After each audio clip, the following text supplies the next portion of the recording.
আজকে তোমাদের কাছে একটা নতুন রেসিপি নিয়ে চলে এসেছি, সেটা হলো চিংড়ি মাছের ভুনা। তো কীভাবে বানাবে সেটা ভিডিওটা প্রথম থেকে লাস্ট পর্যন্ত দেখতে থাকো। তো চলো, প্রথমে আমি একটা কড়াই নিয়ে নেব। তো কড়াইয়ের মধ্যে সরষের তেল অল্প পরিমাণ দিচ্ছি, আর হচ্ছে চিংড়ি মাছগুলো আমি বেছে নুন মাখিয়ে রেখে দিয়েছিলাম। তো বাছা নুন মাখা হয়ে গেছে। এইখানে আমি চিংড়ি মাছগুলো একটু ভেজে নিচ্ছি।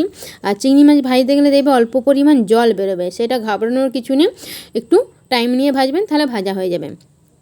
তো এইখানে আমি দেখো, যারা ইউটিউব থেকে দেখছো তারা অবশ্যই চ্যানেলটাকে সাবস্ক্রাইব করে বেল আইকনটি বাজিয়ে রাখবেন, এবং তোমাদের কাছে ভিডিওটা ভালো লেগে থাকলে অবশ্যই লাইক কমেন্ট সাবস্ক্রাইব করে যেও। আর যারা ফেসবুক থেকে দেখছো তারা অবশ্যই পেজটাকে ফলো করে রাখুন, যাতে পরবর্তী ভিডিও দিলে তোমাদের কাছে পৌঁছে যায়। আর তোমরা অবশ্যই কমেন্ট লাইক করতে থাকো। তো এইভাবে আমার চিংড়ি মাছগুলো দেখেছো ভাজা হয়ে গেছে, আমি তুলে নিয়েছি।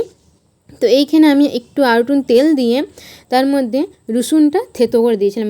একটা গোটা রসুন নিয়েছিলাম, কুয়োগুলো ছাড়িয়ে থেতো করে নিয়েছিলাম। তোমরা কিন্তু থেতো করেই নেবে। থেতো করে নিলে কি হয় না, খেতে খুব ভাল লাগে, মুখে পড়লে স্বাদটা অন্যরকম হয়ে যায়। তো একটা গোটা রসুনই নেবে। আমি এখানে 300 গ্রাম চিংড়ি নিয়েছিলাম, আর একটা গোটা রসুন। আমি পরিমাণগুলো তোমাদেরকে বলে দিয়ে যাচ্ছি।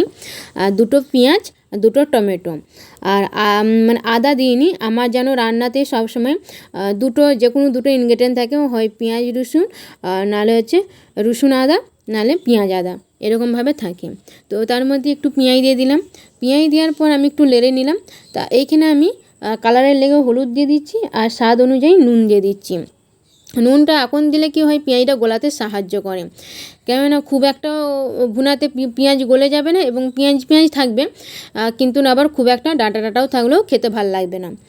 তো করতে করতে একটু টমেটো দিয়ে দিয়েছি, টমেটোগুলোও নেড়ে নিচ্ছি। দেখো, তেল শরীরের পক্ষে যত কম খাবে ততই ভালো। আমি কিন্তু এখানে তেল কম দিয়েছি, দেখতে পেয়েছো আমার তেল কিচ্ছু দেখা যাচ্ছে না, মানে অল্প পরিমাণেই তেল দিয়েছিলাম। আর এইখানে আমি জিরে, ধনে আর কাঁচা লঙ্কা বেটে রেখেছিলাম, সে বাটাটা দিয়ে দিলাম। এখানে কিন্তু আমি আদা বাটা দিইনি, ঠিক আছে। আর অল্প পরিমাণ জল দিয়ে দিলাম, যাতে পেঁয়াজগুলো একটু যাতে গলে বা টমেটোটা একটু গলে যায়, তার লেগে দিয়ে দিলাম। কেননা অল্প পরিমাণ যেহেতু তেল দিয়েছি, অনেক কী করে চিংড়ি মাছটা ভুনেকে এরকম করে না, তেলে ভাজে।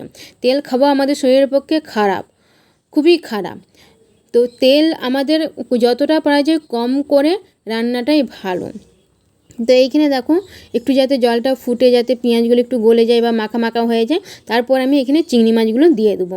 তো এইখানে দিয়ে দিয়েছি চিংড়ি মাছগুলো। তো দিয়ে দেওয়ার পরে ওই ভাপেতেই একটুখানি হবে, 2 থেকে 3 মিনিট হবে, আমি থালা চাপা দিয়ে 2 থেকে 3 মিনিট সিদ্ধ করতে দিচ্ছি একটু, জাস্ট তাহলেই হয়ে যাবে, আমি নামিয়ে নেব।